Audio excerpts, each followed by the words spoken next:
Welcome to the Genius Factory. Enjoy the video. In this video, I will explain how to wrap a Dodge Charger hood.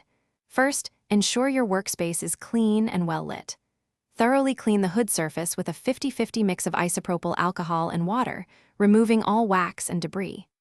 This critical step prevents bubbles and ensures optimal adhesion.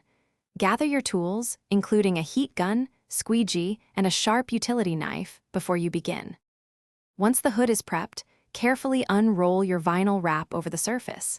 Make sure there's an even overhang of about 2 to 3 inches on all edges. Use strong magnets or painter's tape to hold the vinyl securely in position.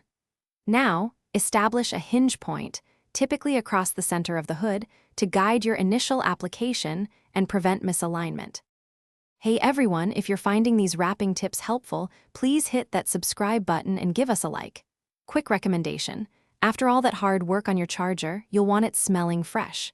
Life's too short for a stinky car. Grab a Little Tree's Black Ice Air Freshener. Check the description for the link and other great deals. Now, let's get back to the video. With your hinge established, carefully peel back the liner from one side, exposing the adhesive. Begin applying the vinyl using your squeegee, starting from the hinge and working outwards. Use firm, overlapping strokes, maintaining consistent pressure. This technique helps push any trapped air bubbles towards the edges, ensuring a smooth, professional finish across the hood. After applying the vinyl, it's time for trimming.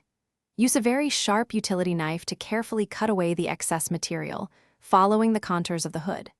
For a seamless appearance, tuck the edges neatly under the hood or into any available seams. Finally, post-heat the entire wrapped surface with your heat gun to activate the vinyl's memory, ensuring long-term adhesion and preventing edge lift. Thanks for watching. If you found this helpful, don't forget to like and subscribe.